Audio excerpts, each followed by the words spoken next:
Sir నమస్తే.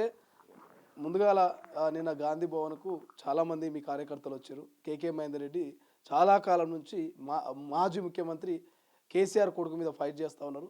ఆ కొండను ఢీకొట్టాలంటే ఒక మంచి ప్రోటోకాల్ పదవి ఇయ్యాలే, మహేందర్ రెడ్డిని ఆదుకోవాలంటూ నిన్న నిరసన వ్యక్తం చేశారు.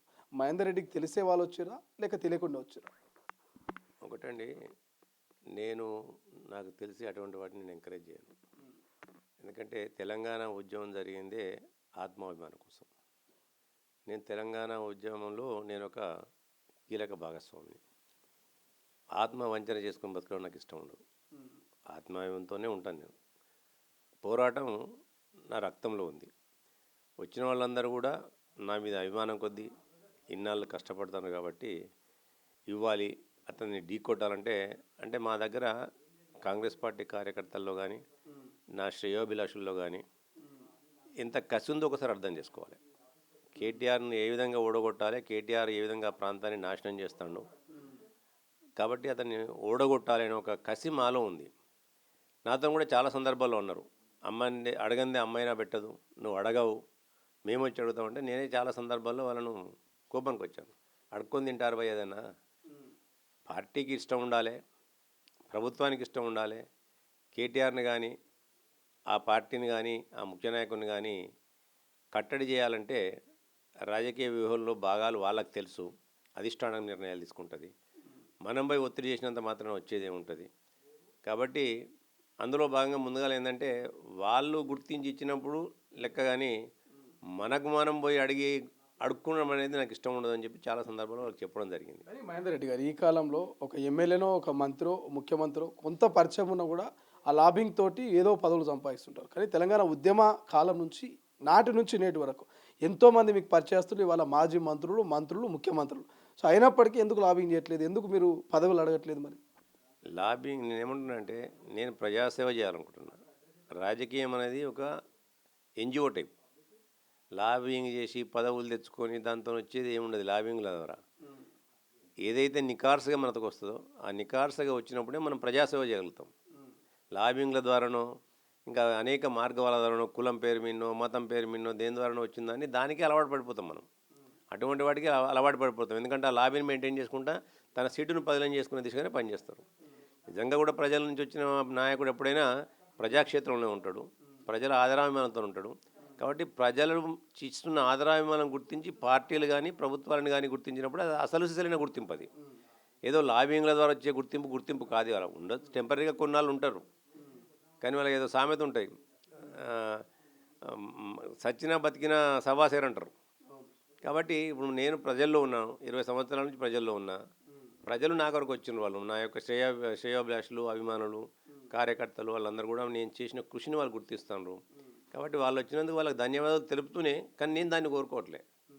ఎందుకంటే అడుక్కొని తీసుకోవడం అనేది నాకు అలవాట్లేదు. అది మీరేమో అడుక్కోవద్దు, అడుక్కునే అలవాట్లేదు అంటారు. బట్ మీ కార్యకర్తలు చాలా అగ్రెసివ్గా ఉన్నారు. నిన్న ఇచ్చి తీరాల్సిందే. అక్కడ మరి కేటీఆర్ని ఢీకొట్టాలంటే కేకే మహేందర్ రెడ్డి సరైనోడు. ఇన్ని రోజుల పాటు అక్కడ బలంగా నిలబడ్డాడు. 171 ఓట్ల తేడాతోటి గతంలో ఇండిపెండెంట్గా పోటీ చేసి ఓడిపోయిన చరిత్ర కేకే మహేందర్ రెడ్డిది. ఆయన కాకుండా ఇంకెవరు వచ్చినా కూడా కేటీఆర్ను ఢీకొనలేరని ఒక కాన్సెప్ట్లో వాళ్ళు చెప్తా ఉన్నారు. ఇంత నమ్మకాన్ని పెట్టుకున్నారు కదా, ఎందుకు మీరు సీరియస్గా ట్రై చేయట్లేదు? నేను ఏమంటున్నానంటే, వాళ్ళ ఆదిరాభిమానులకు నేను శిరస్సు వంచి నమస్కారం తెలియజేస్తాను. ఎందుకంటే వాళ్ళు నా మీద పెట్టుకున్న నమ్మకము, నా పైన ఉంచి చూపిస్తున్న ఆదరాభిమానాలు. కానీ నాకు ఉంటూ ఒక వ్యక్తిత్వం ఉంటుంది. నేను ఇంతవరకు ఎవరిని అడగలే. ఈ ప్రభుత్వం వచ్చి 2 సంవత్సరాలు వచ్చినా నాకు ఇది కావాలి, అది కావాలి, ఏది అడిగినా నా కాన్స్టిట్యున్సీ కొరకు అడిగినా, నా ప్రజల కొరకు అడిగినా. ఇవాళ కూడా నేను ముఖ్యమంత్రి గారిని కానీ, ప్రభుత్వాన్ని కానీ, అధిష్టానాన్ని కానీ అడిగేది ఒకటే.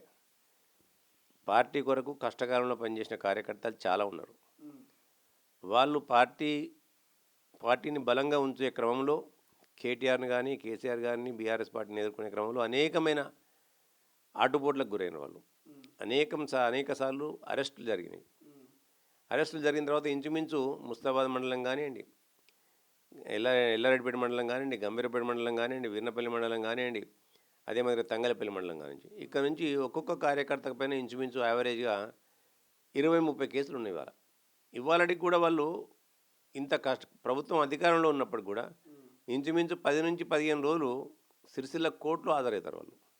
నేను వాళ్ళందరూ కూడా ప్రభుత్వానికి రిక్వెస్ట్ చేసేది ఏంటంటే, చట్టానికి లోబడి ఏ కేసులు వాళ్ళపైన ఎత్తేయగలుగుతామో ఆ కేసులన్నీ కూడా ఎత్తేయండి అని చెప్పి ప్రభుత్వానికి నేను విజ్ఞప్తి చేస్తున్నాను. ఇదంతా మీకోసమే, మీ గెలుపు కోసం కష్టపడ్డారు అయితే.